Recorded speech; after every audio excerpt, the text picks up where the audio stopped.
Campus Live, I'm Mike Sachs. The cover story in the latest issue of The Atlantic shines a spotlight on the use of so-called people analytics in the labor market.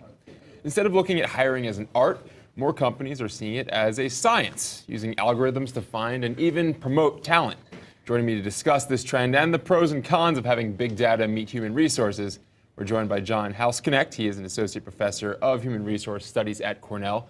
Kieran, Le-Petit, he is the recruitment manager at Tourico Holidays. Rivera, associate professor of management and organizations at Northwestern. And Michael Housman, vice president of analytics at Evolv. So John, I want to start with you. Can you give us a backgrounder here? Explain people analytics to us. Sure. So people analytics is essentially the use of data and information to help improve decisions about talent and people in organizations. So it's really the use of more of a technology and scientific approach to management versus intuition or gut feel. Now, does it have any, ancestors in human relations, in human resources rather, going back, over the past century of hiring and firing practices?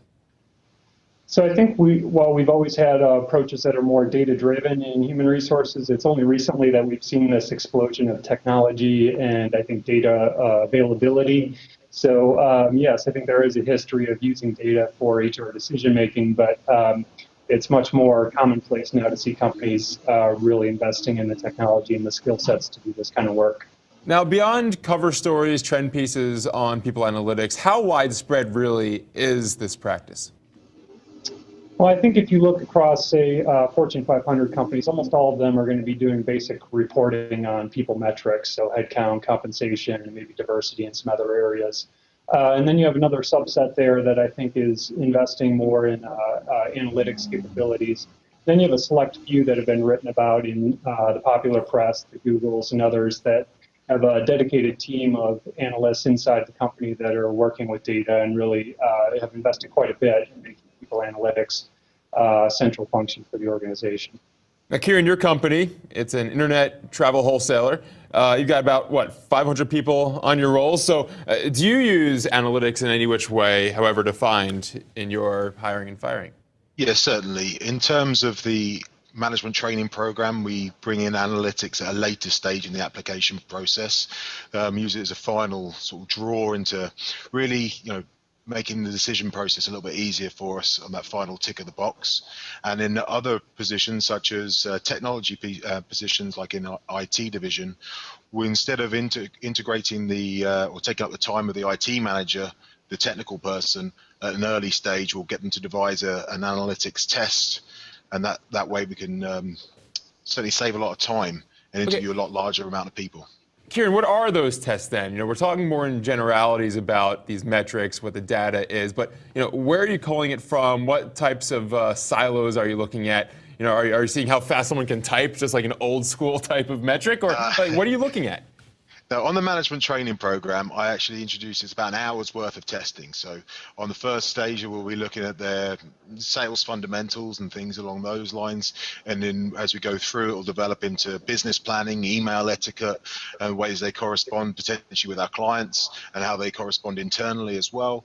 And then on the other side, we'll start looking at how they sort of do business planning and their presentation skills and their travel planning and things like this. Things that are related to the positions that are coming in and they're going to be involved with.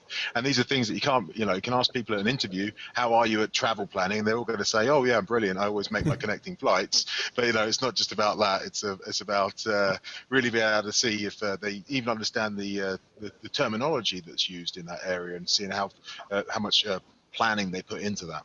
Now, Lauren, it's clear that people analytics is responding to something. It's not coming out of the ether. It's not coming out of nowhere. It's a response in some way, I guess, to HR trends that came in the last generation or so. So is it solving something that was missing before? Is it fixing a shortcoming in hiring trends? I think it has the potential to fix a shortcoming in hiring trends. I think it depends on how you do it.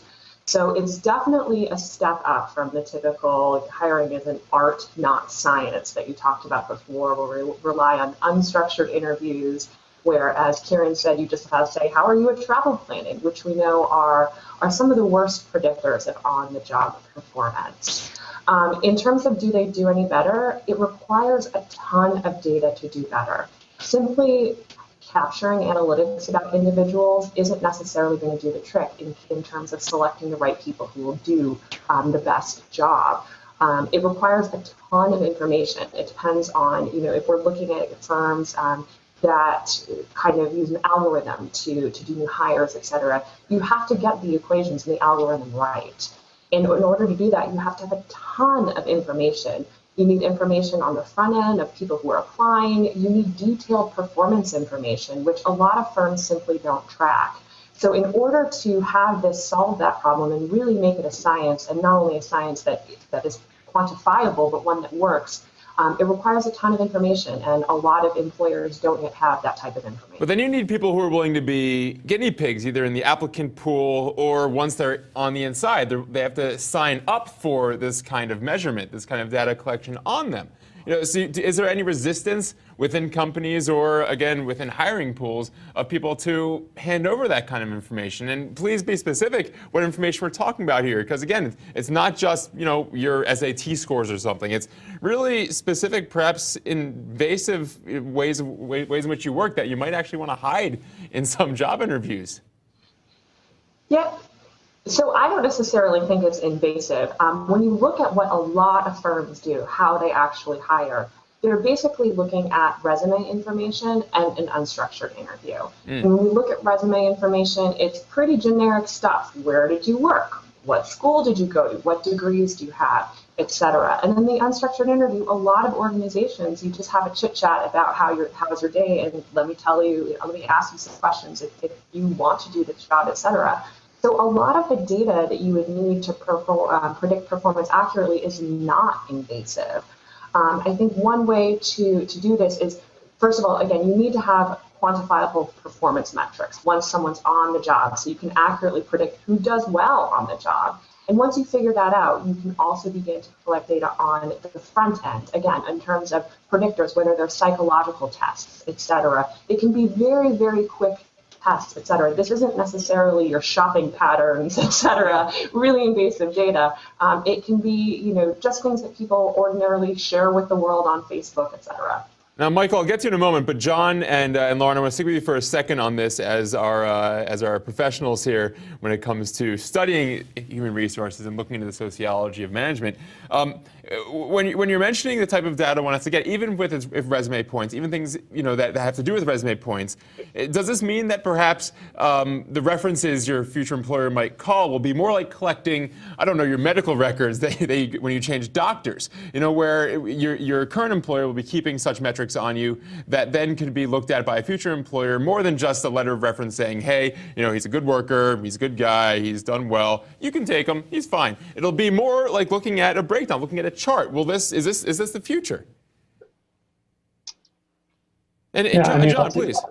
Sure, I'll take a crack at that. I think one concern in this whole realm of analytics is around data protection and some of the ethical and legal issues that come up in doing this type of work. So I don't think we're at the point yet where there's this kind of network database that follows you around from employer to employer in terms of past references and things like that. But it's certainly within a single organization. I think some companies are collecting a much more detailed and richer history from the assessment process all the way through. But I think once you start linking across employers, then there may be some legal concerns, and applicants and employees may start to push back on that. Yeah, and Michael, I want to go to you now for the look from Evolv, from your company, which is very much steeped involved with this new analytic market here. So tell us exactly how this is working out for you, for your clients, for those you work with. Yeah, I couldn't agree more with what Lauren said, which is that you need to close the loop, and you need to make sure that what you're measuring at the front end, knowledge, skills, abilities, and personality attributes, are then matched with someone's performance and attrition on the back end. And ultimately, that's what we're involved in doing, is creating algorithms to get more and more predictive over time as we gather more and more data on the workforce. And one example that I like to offer up is we looked at resume information. Recruiters, when they review applicants, They typically look through resumes. They take on average 7 seconds. And what they look for is a work history. What we found using our data is that job hoppers or people who are unemployed for significant amounts of time stay no less time than those who have more traditional work histories. And so when we're able to debunk those sorts of myths, we're able to ensure that people are being considered for the attributes that truly do matter within these roles. And Kieran, I have a comment here from one of my favorite commenters, W.C. Effington, saying, how do you avoid having the interviewer's personal biases from skewing data? How do you work with that? Well, in terms of, I suppose having more than one person looking at the applicant, and because we have so many applicants we look through, that personal bias doesn't really come into play because there's so many other people looking at it. So if some people, when we have a meeting at the end of the week when we're recruiting for our management training program, we will have one person's kind of taken ownership of an application, but they've got to sort of justify that applicant because we have so many vacancies, so we're bringing so many people through. They've got to justify that applicant to everybody else. So if we do feel that somebody's, taking too much on or taking a strong link in another area to this person and maybe personally as well, then we not so much shoot them down, but we certainly try and make them justify it a bit more. Right, and Lauren, that seems to attack the people like me type bias, right? It does and it doesn't. So that's one solution that a lot of companies use, is to have kind of multiple cooks in the kitchen to cancel out personal biases. But in my research on hiring, what I find is two things. One is that, yes, having multiple interviewers can somewhat tamper this similar to me type bias. But what it leaves interviewers with when they have those deliberation meetings, when they're talking about who of the 5 people, for example, who interviewed them, they really liked, what it leaves is the common language of stereotypes. And what you end up seeing is some of the race and sex biases, socioeconomic biases, sexual orientation biases, those come out really, really strongly. So you may tamper some of the similar to me biases, but you amp up stereotypic judgments that can inhibit firms' abilities to diversify. The other thing that I wanted to say is that one of the things that happens when you have multiple interviewers is you have to, again, come to a group decision. Like I said before, there's that common language of stereotype, but usually what ends up happening is that who gets the job is who has a champion in the room, who's willing to pound their fists on the table and actually advocate for that person above someone else. And then you see the similar to me bias in full form, in full play. So I'm not saying that having multiple interviewers doesn't add value. There are just a lot of things we have to be concerned about to make sure that, while we may be, we may not fully be accounting for all the biases that we may hope to. So yesterday I interviewed a CEO of a small business, and he gave me 3 factors that he uses in hiring people. They were all soft factors. I volunteered a 4th. If I were CEO, I would simply ask, who's your favorite Muppet? And if they answer animal, they're hired. So you're saying that is not a good people analytic? I would say definitely not. Okay. And unfortunately, it's one of the more common ways that people hire. The best thing you can do is have people simulate the actual stuff they're going to do on the job in an interview. And Michael, you guys are working with Xerox.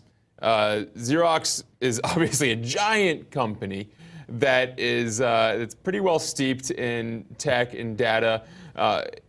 How exactly do they deal with the analytics of hiring? Sure.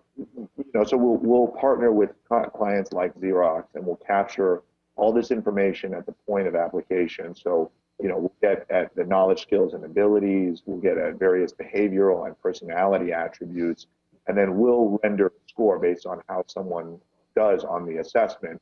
It takes about 40 minutes. They'll get a score that's green, yellow, or red. And then the idea is greens are the ones that we've recommended for hiring. The yellows are people that want to vet a little bit more closely, and the reds are probably not a good fit for them. So their hiring managers, recruiters will use those recommendations in concert with their own, personal opinion to make a decision. And what we found across Xerox and all of our other clients is double-digit improvements in attrition and performance. We see, again, when you use this in concert with human sort of decision-making, that they just end up with a better employee and a stronger workforce. Yeah, and John, once the employee is inside the workforce and you're looking at promoting someone, what types of collection, what types of tabs must the company keep to keep the person there, especially now in a day where people don't stay in their jobs for 35 years and then get the gold watch upon retirement? You know, is there a metric that will inform employers who is going to stay, who's going to go? Sure. So I think the employee retention and turnover area is one where you've seen a lot of interest in using analytics to try to forecast turnover risk. And so some of the metrics that come, to the forefront there, things that we know from the research, obviously pay remains important to people. So they'll look at salary growth over time, they'll look at promotion rates, they'll look at employee engagement scores, they'll look at international experiences, really any predictors that might help inform the likelihood of predicting whether someone's going to stay or go, and then thinking about interventions that might keep those people there. So bonus programs, additional training, or other opportunities that the company can provide to keep the people that they want to keep. And Michael, one of those metrics I hear is belonging to different social media networks. There's an actual specific count of social media networks one is on that will be a red flag for future retention. Yeah, when it comes to social media networking, what we found via our data is that there's a sweet spot that 1 to 4 social networks, when someone belongs to 1 to 4, that's ideally where you want them to be. Any less than that, they tend to leave more quickly. Any more than that, they tend to leave more quickly. Again, in many cases, our data can't necessarily get at the causal mechanism, but we can always speculate as to what might be going on here. In many cases, these are technology-enabled and social positions, and so you ideally want someone who is A, tech proficient, tech savvy, and B, who's relatively social, who's good at working with people and communicating with friends. And Kieran, have you run up against any practical limitations to using analytics in your hiring? Just perhaps in your own limitations in calculating things and collecting and aggregating and assessing? Well, I mean, certainly it does actually save time for us. So in the sense of getting all the information together, the biggest time constraint is actually setting it all up. And then once we got it all set up, then we put it into action. It ends up saving us a lot of time. So obviously the data is readily available, and we can start comparing people quite easily as well.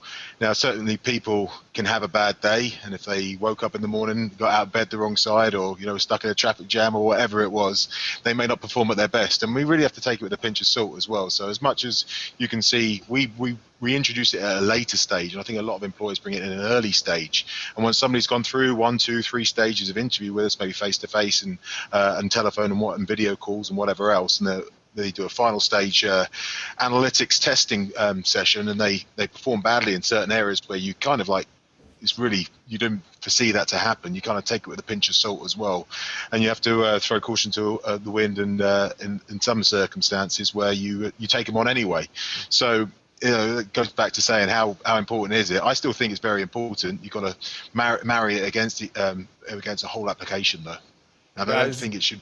Guys, this has been fascinating, and I want to thank you all for joining. John, Kieran, Lauren, Michael, appreciate your joining. And hey, Nancy Red is up next with a look at the role sleep deprivation may have played in the tragic Metro-North railway crash in New York earlier this week. Please keep watching.